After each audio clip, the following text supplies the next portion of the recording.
Yo, this is almost an emergency podcast. If I could have got this earlier today, and I had a whole bunch of shit that went on today, you already know, March 8th, one of the saddest days in Seahawks history. We're going to get into it right now. We're still dropping the episode tomorrow. And, yeah, man, off the dome piece. Fucked up day for Seahawk fans all over the world.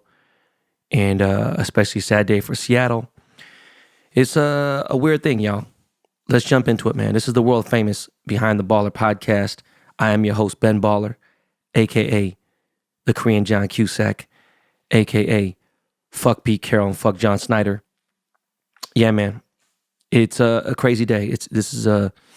We've done very few emergency podcasts. This is like a semi-emergency. And I'm glad I calmed down. Because one, it's late. And in a second, we're going to have Seahawks correspondent Scott Foronda on here discussing, his thoughts on the whole situation. I've been talking to players all day today, from offense to defense to special teams, you name it. Obviously, I'm cool with a lot of players. TMZ pulled up on me today outside, coffee shop. And, what's crazy as fuck is probably by the time this drops, that TMZ interview is probably going to be dropping. Like I said, I had some time to kind of like think about it. I was downtown in my office and I got the news. I hit my father-in-law, my brother-in-law. I hit a bunch of people before I even hit them. My father-in-law damn near had a fucking heart attack. He flipped out. And he's one of the main reasons that I stayed so strong with the Seahawks. His internet wasn't working. He fucking bugged the fuck out. He went crazy. And I just can't imagine what he's thinking about at home. I know it ain't LOB. And, Cam being probably my favorite defensive player in the Seahawks organization in history.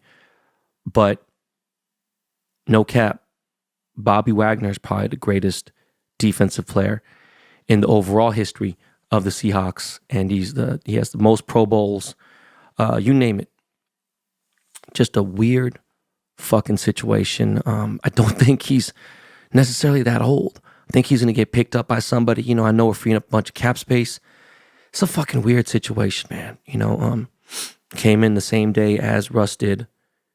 And they're both, parting ways. I just can't make out, look, I've had time to think about it. I've had time to think about all the shows that I've done about the Seahawks, right? We got a fucking email today about the Seahawks season tickets going up in price. So that right there had me hot as fuck. And then right after they announced this trade. Now the crazy part is, Russ took down the fucking Seahawks fucking picture right then and there. And it was weird because he's throwing all that cap out there. He's like, yo, man, I could never leave Seattle, man. I love the city too much, blah, blah, whatever. It's like, dog, why say that bullshit, man? I get, but don't say anything then. Why lie? Why try to throw the fucking, the 52 fake? Why go on Stephen Colbert's show and say this shit or whatever the fuck it is? And was it Jimmy Fallon, John Fallon, Kimmel, one of them motherfuckers? I just don't understand it. Again, thank God it's late now. What is it? 11:15 p.m., Tuesday, March 8th. And I just thank God it's not fucking 11:15 a.m., Tuesday, March 8th. Because I'd have said a lot of shit that I just wouldn't fuck with. Now, the thing is this. From some of the people that I've talked to today, they're happy that Russ is gone. Because he didn't want to be here, which is fucking crazy, right? Didn't want to be with the Seahawks. And, in the locker room, he didn't really talk to too many people. So it wasn't like he was buddy-buddy with people and shit and, talking, and just, how that shit goes. Look, I say my shit about LeBron and everything. That motherfucker, of course, the team's a lot smaller, but he sits there and talks to the rookies. He sits there and talks to the people. So did Kobe. So did Shaq. It's just a different thing. I can't speak on how Brady is. From what I've heard, he talks, whatever. But I don't know. Not saying that Russell thought he was too good. People fuck with him off the field. He's obviously a good person. He's a philanthropist. He's humanitarian. He's very generous. He's He could run for fucking, he could have run for office in Seattle. Just a weird situation all around. Now in 2020, you guys know it's documented. I had my reserves about this motherfucker because he had a podcast. Like, yo, why are you podcasting during the season? He was going through a slump. It was weird. We figured shit out, started turning the season around. Then last year, this last season, he's kind of sus, right? Comes back, shows motherfuckers he still got it at the Pro Bowl. But like, it's just fucking weird. It's just really, really weird. You're talking about all these teams you want to go to, whatever, and there's all these other things. And I mean, obviously he thought about it, said a major city. And, for those of you who don't know, remember we had my friend Josh Donaldson, Josh D, on talking about mental health a few episodes ago. Josh opened a nightclub in Denver. And so random because Josh is a fucking enormous Seahawks fan too, was born and raised in Seattle. Josh was telling me that Denver, Colorado is like the fastest growing city and economy in the United States. This is obviously pre-pandemic. I don't know what happened after that. But, they were the first legal state, Colorado, for cannabis. I guess it's pretty progressive there. I don't know. I haven't spent much time in Colorado. But just crazy. Out of all teams, Denver, right? And really, we got the short end of the stick. There's some people out there saying, I think you guys got a better end. But what I mean is, in overall, in the value, it's like when you trade cards, right? Or you're trading things and you're like, yo, man, this trade doesn't make sense. And, you'd be like, damn, it's 2 first-round draft picks. We did that with Jamal Adams. Like, this is a legit, real Hall of Famer. Is Jamal Adams going to be in the Hall of Fame? I don't know, man. Like, real talk, I don't. As far as Russ, it's guaranteed. First ballot vote. Just a weird thing. Does he got a lot in the tank? We're going to see. Right? I'm not going to make no predictions on that anymore because, he's just, shit is weird. Now, will they have a better offensive line? Probably.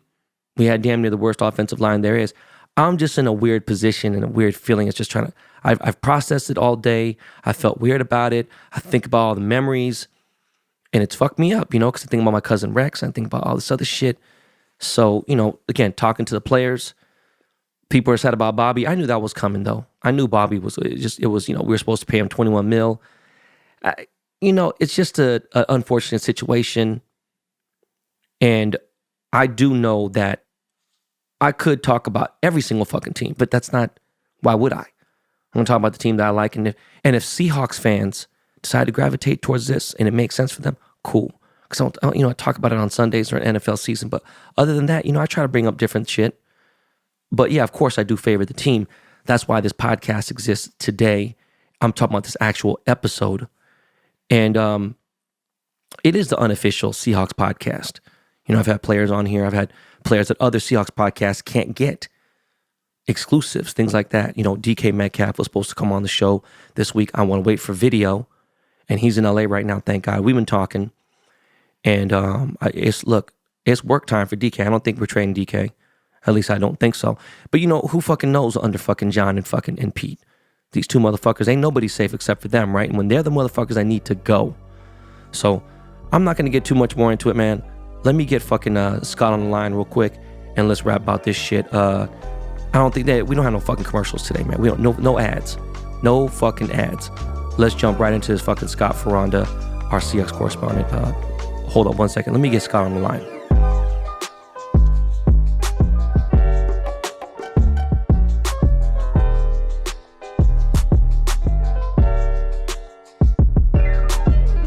Yeah, man. So we got my man, Scott Foronda. He's the official BTB Seahawks correspondent for the fucking Behind the Baller show. I just said that. Anyway, Scott, what's good, man? Man, this is one of the saddest days in Seattle sports history. I'm not even... This has been the worst day since the Sonics left. I just said that in the intro to the show. I just said March 8th, 2022 could be the saddest sports day in Seattle history. And it's fucked up. And you know what the funny thing is? Even though I don't like your boy Greg Bell, he said he was obviously there, when the M's traded Griffey. Griffey, yeah. And he said this feels worse. It does feel worse because the difference was, even though we lost Griffey, we still had A-Rod. Like, there was a future that we knew we could look forward to. But there's nothing, I don't know. We don't know what's in store for what's about to happen. So in the next couple months. Let's get into it real quick, man. Look, this is what I've been thinking about all day, and it's kind of like you're mad. Some people are like, "Hey, man, well," and I just said this in the intro. I said, "Look, I wasn't happy with Russ in 2020. I had told you that.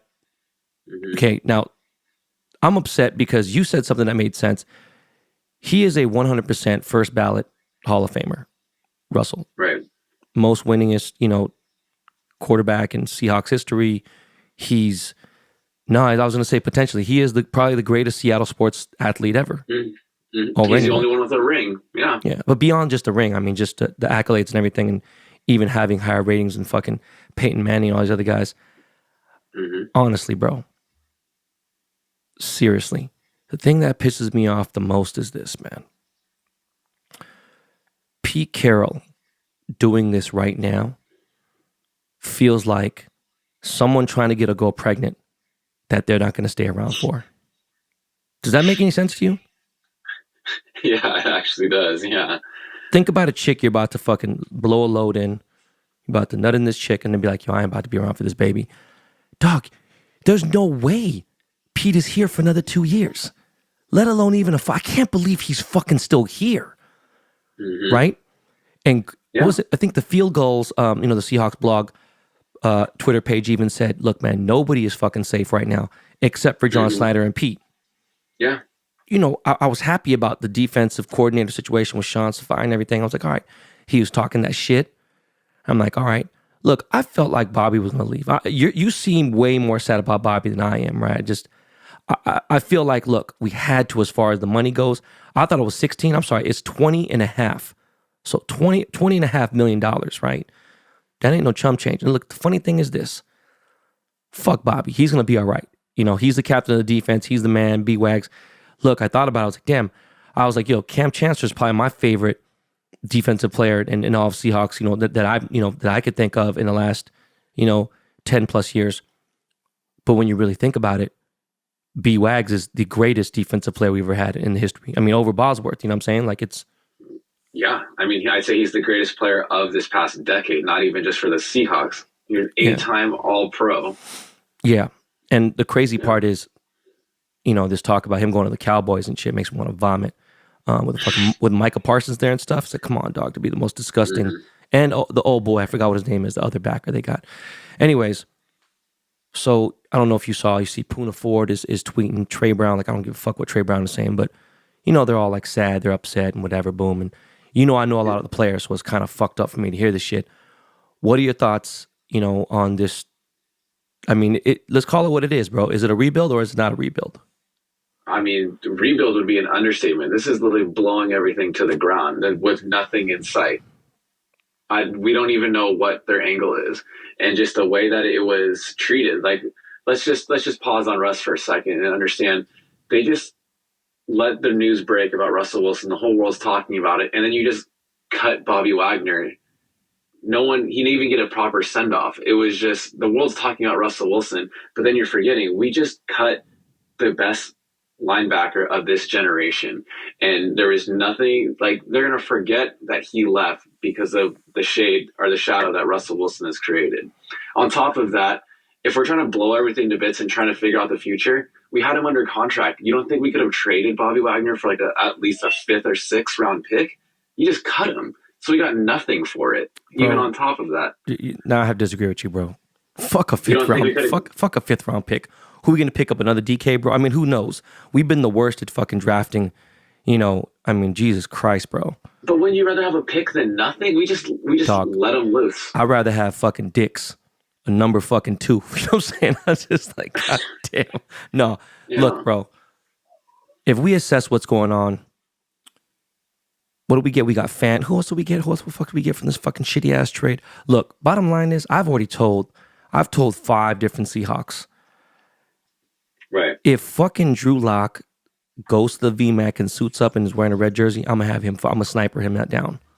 I'm gonna hit him in the legs, bro. I mean, I can't even believe that he's even on our roster and that John and Pete thought that they saw something in him. Keep it 100. Yeah. Drew Lock or Geno, if it had to happen.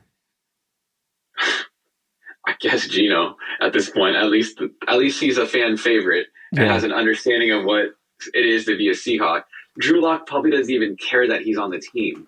He probably is looking to just find to leave somewhere else because it's not like it's going to be a happy welcoming that he's here. Bro, this dude has a QB rating.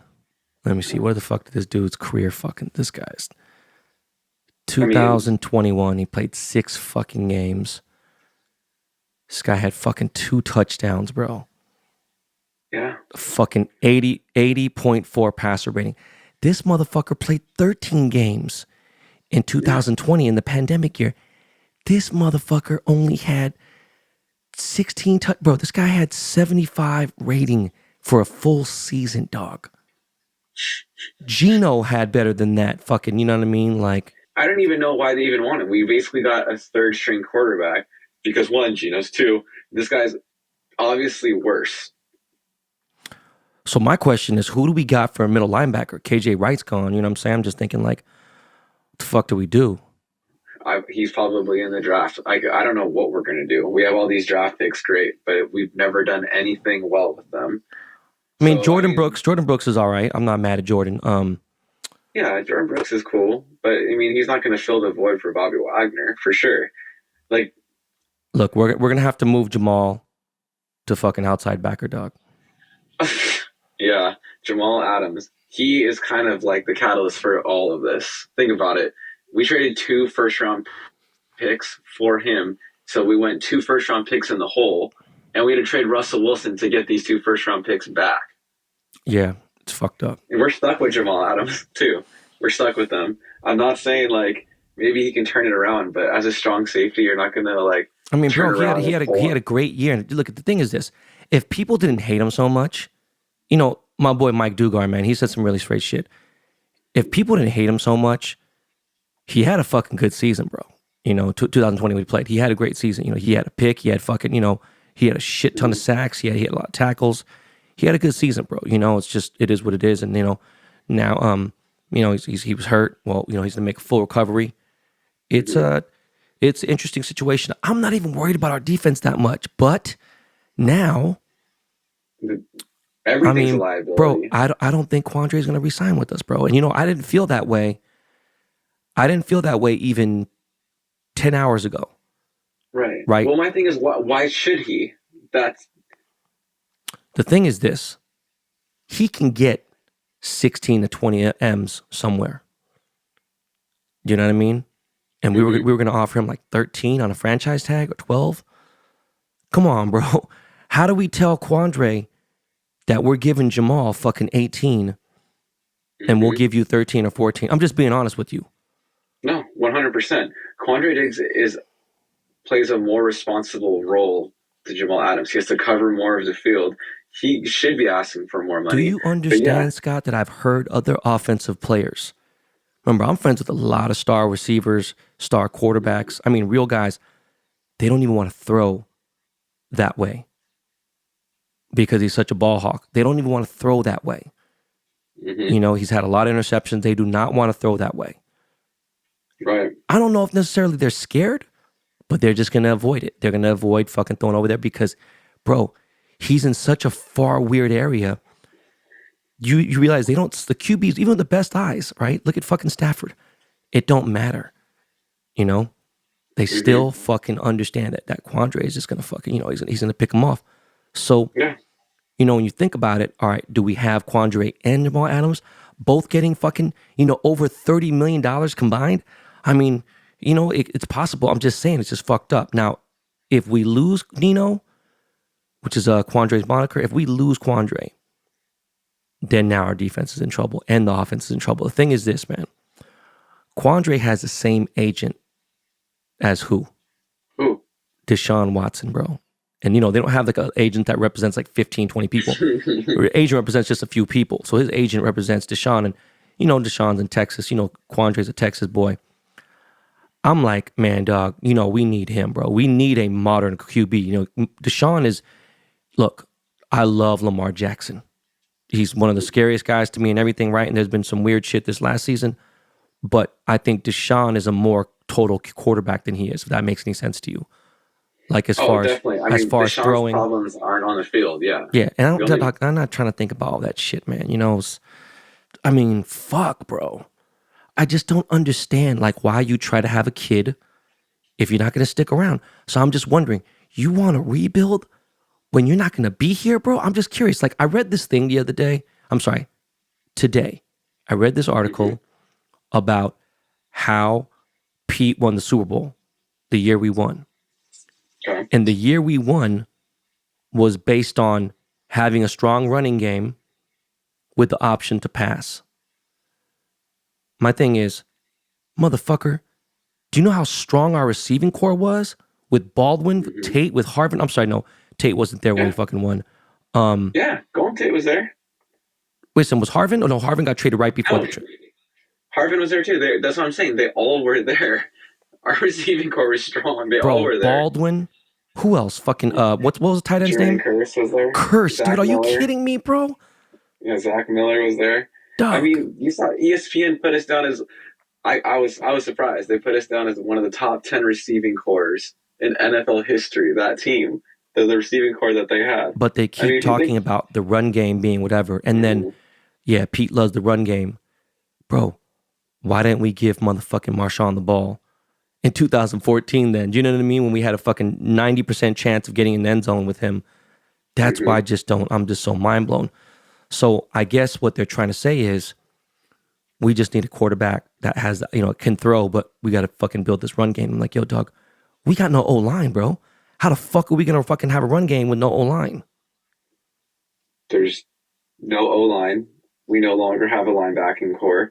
All our corners are free agents. Quandre Diggs is a free agent.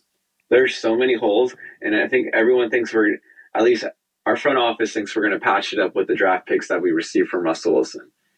Draft picks do not guarantee success. That's like trading away a PSA 10 rookie card of any player you want, and then they give you 4 packs. Those packs don't guarantee that you're going to get something good when you open it up. Well, we do have a little bit of trade equity. I mean, I know Tyler is on the trading block. I know there's a lot of money that it costs him, but I just think that Tyler Lockett's going to go to Denver. That's what I think. He's going to follow Russell to Denver. I thought about that, but there's nobody at Denver that we want. You know what I'm saying? That they're willing to give up. I don't know. At the talent that they're at, for sure. I don't think there is anyone, but I obviously didn't think that what they offered for Russell Wilson, I didn't think that was enough talent. So who knows what they're going to offer? They might just try and blow it all up because they didn't think that they could get anything for Bobby Wagner already. They might just take a 4th round pick, 5th round pick for Tyler Lockett. Nah, dog. We're not, dog. Ain't nobody doing that, bro. No. Look at what? How come you're not thinking no one's going to take a 4th or 5th round pick on anything? No, dog. We can't go. Come on, bro. Even on a 3rd for fucking Tyler Lockett, bro. Let's get serious, man. Come on, bro. I'm at a complete loss for what we've already received for what we drafted. Right now, I mean, most likely not, but Drew Lock is our starting quarterback. There's a chance we pick up Stephon Gilmore still, right? Which would be fucking great. One of the best DBs in the fucking game. But we definitely need to fill that middle linebacker area, okay? Our D-line is all right with the old boy, the fucking addition from Denver. But we just need to strengthen the O-line. We need a QB1. And I'm not worried about our receiving core, bro. Look, Gerald Everett's gone. Fuck him. I don't give a fuck if he leaves. I don't give a shit about him. Look, dog, I'm still mad that when we had I still think about, look, I was mad about having Hollister and having Disley and having who else. And then we fucking gave Greg Olsen all that money, bro. What the fuck for? What the problem? Why? Free money. He didn't do shit. Again, and we're investing in a tight end again. I mean, sure, Noah Fant could potentially be good, but how many times do we have to strike out on a tight end every season for them to do nothing? Gerald Everett. Now we have Gerald Everett and Noah Fant. We just invested in more tight ends. How many tight ends do we need for them to realize a tight end is not that valuable for the team? Oh, dog, I don't know about that, bro. Look at fucking Travis Kelce. Look at fucking, what's his face? Yeah, look who's throwing them the ball. Yeah. Who's going to throw these guys the ball? Unless your Deshaun Watson dream comes true, these guys are just going to be placed. There's blockers. That's all they're going to be. Here, let me type in NFL free agent quarter. I don't even know who the free agent quarterback's going to be. Carson Wentz. Is he a free agent? I have no idea. Ain't nobody want fucking Carson Wentz, bro. I'd rather fucking have goddamn fucking. Oh my god, bro. If I ever told you right now what the fuck, if I even told you what the top 10 free agent quarterbacks are, you'll fucking vomit right now. God, bro. Trevor Siemian. Okay, Ryan Fitzpatrick, who's 39 years old, dog. Okay, bro, you ready for this one? You're not ready for this one, bro. Hope you are sitting down. Colt McCoy, who beat us, is a fucking free agent. Andy Dalton, who again, 34, bro. Super underwhelming piece of shit. Jacoby Brissett, never even fucking heard a dude, even though he did have 5 touchdowns and fucking 1,280 yards. Oh, yeah, that's right. No, he for the Dolphins. Trubisky, who, come on, bro. I'm not even fucking, I'm not in the hell no. Tyrod Taylor, get him the fuck out of here, dude. Marcus Mariota, who didn't even fucking play because fucking Bridgewater, dog, you know what, man? I mean, Bridgewater, And the number one free agent, bro. Nobody that I fucking want is Jameis Winston, bro. There's no options. None of those free agents is going to change the franchise. Those are all bridges, or they're just the placement until we find something else. So, I mean, Cam Newton is talking. They're talking about he might join the fucking New York Giants. I don't want Cam Newton. I don't want Cam Newton. Yeah, I don't want Flacco. No, I want something with a future. None of those players you listed off give us a future at all. So now that you're telling me now, I think we only have 2 options. It's either Deshaun Watson or we hope to God somehow we hit in the draft like we hit with Russell Wilson again. Do you know what picks we have? We have the 9th pick, the 40th, the 41st. Okay, so and the 72nd. Those are our first 4 picks. Only ones that really matter, anyways. Matt Corral or Ole Miss. I've seen him play a little bit, dog. Damn, Drake London's nice, bro. But we don't need a fucking W, dog. We got. I'm telling you, we're the New York Jets of the Northwest now. Yeah, they call that shit. But I'm gonna tell you this real quick. Guess what? We play the Jets next year too. Guess what? I don't give a fuck what you say. We're definitely gonna fucking beat the Jets, bro. All right, 1-16. The NFC West, they're gonna bury us next year. Let me ask you a question. What the fuck are the Niners gonna do? They ain't got no fucking QB. Yeah, that's true. You know what? You just reminded me when you just thought of that now. Jimmy G is an option. Nah, come on, he's terrible, bro. He's not even terrible. But I would not be surprised if John and P look at him because he's perfect for their offense. He runs in a run heavy offense. He just takes chip away passes. I would fucking literally barf on everything, bro. But look at this guy, Matt Corral, is all right. The only thing is a little light in the ass, bro. 205. At least he's 6'2", man. Fuck. Yeah, bro. You know, look. Next season's fucking schedule is so much better than this season's schedule. Like, it's good. Like, I'm excited to go to some fucking away games. The only thing is, I got the same email you got, right? When the fucking tickets got fucking, the season tickets went up. I'm just figuring out now. I mean, what do the Niners do? They got to get a quarterback. They still got Trey Lance. The only thing is, I don't believe in Trey, dog. I don't believe in him. Everyone else does. We I don't see that, but they're going to invest in Trey Lance all the way through. I mean, you have to. What they traded up to take him second in their draft. They're going to have to use him no matter what. Bro, they should have used him. They should have used him last season more than fucking Jimmy. They just the fucking whatever. Yeah, no, I agree. Jimmy. But I mean, we're going to see what he can do. At least I don't think it was worth the gamble, but we'll see. As for us, I don't see anyone in this draft class this year that's going to change our team. I think this year is a complete wash. I think the Seahawks win over under 5 games. No lie. At least where we stand right now, unless we make a big trade with the assets that we have or a huge signing. Right now we're a 5-win team with no future in sight right now.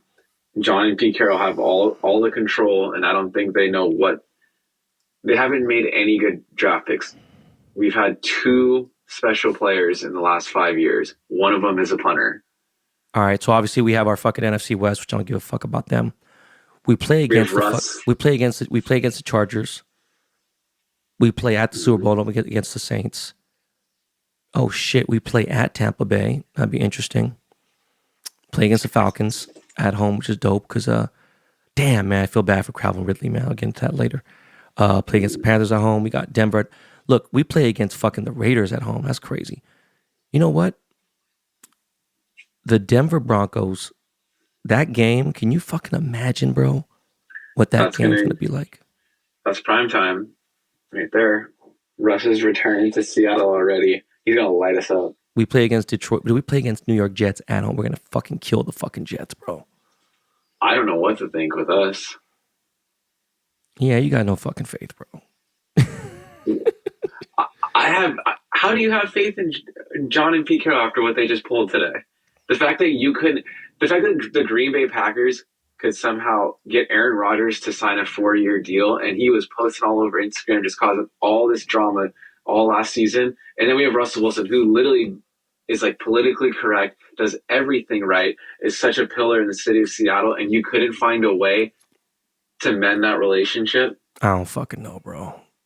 It's some fucking bullshit, man. I'm just in a fucking badass fucking mood, bro. Just think about this shit, and this ended up being a fucking different type of episode. And thank God, I had said this in the intro. I'm glad I didn't record at fucking, at 10 a.m. this morning, because I'd have fucking lost my fucking mind. I was literally I was in the most furious fucking mood. Mm-hmm. And the crazy part is, from talking to the players, dog, so many players had no idea. They literally had no idea. Nobody thought that Russ was going to go. And I didn't think so either. I was like, yo, bro, this guy's doing press talking about, right now Seattle's my home. I can't see myself going, blah, blah. But then you know what the funny thing part was? When he fucking changed and took off his Seattle shit off the Instagram and off the Twitter, that's when I knew he was a motherfucker, bro. Let me ask you a question. Go ahead. You think the fucking Broncos going to the fucking playoffs? AFC West is stacked, bro. That is a really tough division. Yeah. But I will say this. We have Russell Wilson is a proven winner. And if you protect him, no, for sure. They have a way better O-line than we do. Yeah. Russell Wilson is going to get the protection that he's asked for throughout his whole entire career that John and Pete would never invest in. If Russell Wilson lowers those sacks, they will make it to the playoffs. I would say AFC Championship. If they protect him and he doesn't get sacked like he does in Seattle, AFC Championship. Jerry Jeudy, Melvin Gordon, Javonte Williams. I'm not convinced on this squad, dog. But yeah, you never know, man. I mean, shit, not many people were really checking nobody was really checking for Tyler Lockett, you know what I'm saying? And he made that shit happen. Yeah. Tyler's a small dude, a small school. I don't know, man. I'm fucking sick. I don't want to talk anymore, bro. I mean, so you predict 5 games over under pretty much, right?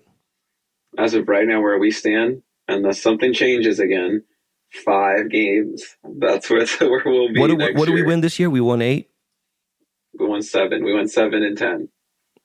But also note that Russ didn't play in 4 games. I'm not worried about that. Look, dog, realistically, we should have been 10 and 7. Really, there were 3 games we gave away completely, but it is what it shoulda, woulda, coulda. So 7, shit, and we played like shit. I think we could do 7 again, bro. We played some weak motherfuckers. You had no dog. I knew we were gonna fucking smoke fucking the Niners, bro. It's a different thing though. We're talking about a completely different offense and a completely different defense now. And look, all I need to get is 1. All I need is 1. Preferably at Levi's. If we get 1 this year, that's embarrassing for them. We're in a full on blow the whole entire organization to the ground, completely starting over. We don't even know what's coming. If we lose, if the Niners lose to us, that is extremely embarrassing, considering everything that they've built for that team and how far they went this year. Oh man, dude, what a fucking day, bro. I can tell Greg Bell's fucking having a fucking painful time right now with this. He's always been he's been super cynical. Yeah. But I can just tell by his fucking tweets right now, he's bummed out, bro. He's tweeting some shit right now, like his wife's been crying all day. The kids at the Seattle hospital's crying all day. I guess his wife is a Seattle employee at the Seattle Children's Hospital. And he's just bummed it's gotta be rough. I mean, every writer, every single person, like, I don't think anyone really believe that Russ was going to get traded? Bro, understand this. Ken Griffey Jr. is trending right now because of Russell Wilson. Bro, Richard Sherman. And the crazy thing is, everyone's like, oh, Bobby Wagner's like, oh, he's a prophet. I was like, shut the fuck up, bro. Let me tell you some real shit right now. How did Richard Sherman's career end up after he left Seattle? His season sucked last year, and the motherfucker tried to come back this last season to come back with us. You know what I'm saying? Came in with us. Mm-hmm. Obviously, he had his little issues. Man, dog, I'm not trying to hear shit from Richard Sherman, bro. He ain't did shit since he's left the Seahawks. He didn't do shit with the Niners. He was ass there. I'm not trying to hear shit out of dude. He's ready to go off now. I always feel like they always had a weird relationship. He's always like shading Russell Wilson. I just feel like, if anything, he's taking it like laughing at everyone, almost to the point where he wanted this to happen. He's goofy as fuck, bro. I'm just saying, the amount of people that are trending because of the situation today, like Russ was trending fucking top 3, fucking Seahawks trend top 3. Now Bobby Wagner, as of right now, this fucking podcast we're recording, trending number 4. Then on top of all that, we got fucking Ken Griffey. We got Jamal Adams trending because people are blaming him for the whole situation. It's like, come on, man. Like, you know, I'm surprised fucking Quandre is not trending right now. I'm really surprised Quandre is not trending. I don't think people are putting the pieces together just yet. That's why. Just wait. Quandre, there's no reason why he should resign. Yeah. I think Quandre will be trending in the next couple of days. Yeah. But anyways, man, look, bro. You know I love you, man, and I appreciate you coming on and talking this shit. And yeah, man, look, we just wish for the best and send my best to your uncle and your dad and your whole family. I already know that they're fucking sick all day. My father-in-law didn't have internet this morning. When I told him, he literally almost had a fucking aneurysm. Yeah, that's what I was saying. Like, I told my dad, and he was sitting at his desk office. He thought I sent a fake tweet. He couldn't believe it. And everyone just had lost the words. Like, what do you even say? Like, well, look, I don't call this an emergency podcast. I'm calling this a semi-emergency. We'll see what happens. Look, I'm gonna need you to jump back on maybe in draft time. We'll see what happens there, and we'll go on there. I actually might fucking jump on fucking Dugar's podcast right now. But anyways, bro, look, man, I appreciate it. Is there anything else you want to say before we sign off? 12s. Let's not try and get too dark. Let's hope that, you know, let's hope that, you know, as much as we may be mad right now in the Seahawks organization, let's just try and just take a breather for a second and just, you know, try and hope that, you know, we're going to fix this and turn it around. Take some time out of your day, go for a walk. Don't try and overthink and overanalyze what I've been doing all day. What a somber fucking podcast today. Jesus Christ. Yeah, man, it is what it is. We just got to make the best out of it. This is a weird situation. I'm dealing with it on two ends. I'm dealing with the fucking Lakers, dealing with this shit. Very, very weird situation. Very, very odd. Guys, there's going to be no outro. We are fucking out of here. There's no commercials. There's none of that shit. We are out of here. That is it. Yo, Miles, man, throw some Lakey Lake, and I'll see y'all tomorrow.